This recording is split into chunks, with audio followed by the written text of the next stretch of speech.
Сәлем достар, сіздер мен Айкерім, менің каналыма қош келдіңіздер. Бүгін сіздермен өте дәмді болатын бауырдан торт жасауды көрсететін боламын. Барлық керек заттарды төменге жазып қоямын.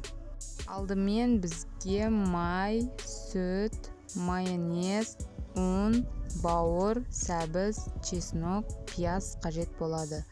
Бауырымызды осылай блендермен немесе ет тартқышпен өткізіп алатын боламыз. Майда болу керек, фарш секілді. Менде дайын болды, осындай майда болу керек, фарш секілді. Түйіршіктер қалған жоқ, бәрі бір керкі болды. Енді осының үстіне сүтімізді құятын боламыз. Жақсылап араластырып жеріп, үстіне майды құятын боламыз. Майымызды да жақсылап араластырып жереміз. Енді үстіне 2 жұмыртқамызды шағып, жақсылап араластырамыз. 1 шай қасықпен ас содасын саламыз және тұзымызды салып жеріп, жақсылап араластыратын боламыз. Үстіне ұнымызды қосып, мен 5 қасық ұн қостым. Сол маған жеткілікті болды. Сіздер де көресіздер, өздеріңізге жеткілікті ұнды салатын боласыздар. Қызып тұрған табамызға осылай видеодағыдай етіп құйып шығып, вилкамен жайып шығамыз. Әйтпесе өзі жайылмайды.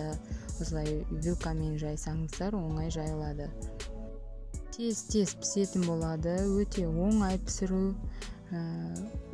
Бұлай табаңызбен бұлай аударуыңыз керек. Әйтпесе вилкаңызбен аударатын болсаңыз, ортасы жыртылып қалуы мүмкін. Сол үшін осылай аударыңыздар. Екі жағында толықтай пісіріп алдым мен. Енді ішіне салатын салмасын дайындайтын боламыз. Ол үшін пиязымызды жақсылап турап, майда етіп турайтын боламыз.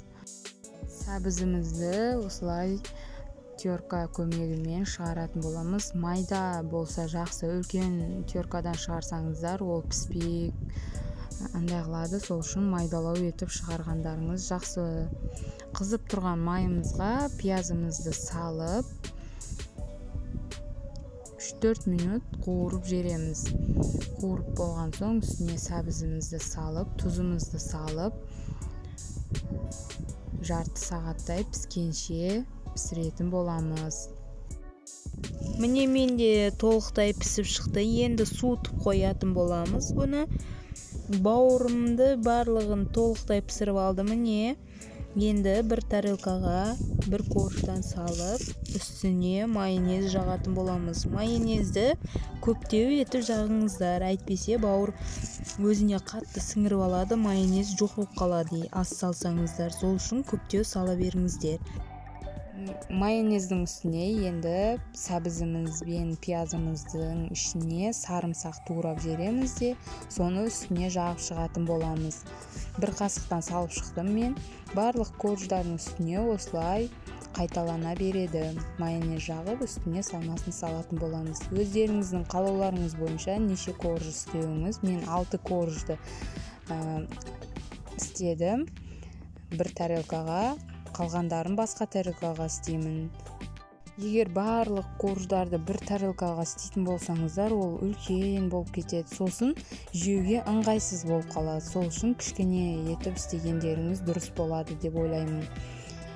Міне дастарханға қоюдан алдын осылай кесіп қоятын боламыз. Адамдар жеуге ыңғайлы болу үшін. Міне менде салатымыз дайын болды. Өте дәмді, өте күшті болып шығады. Сіздер де дайындап көріңіздер. Егер де осы видеоны соңына дейін қараған болсаңыз, маған тіркеліп, лайк басуды ұмытпаңыз. Сау болыңыздар.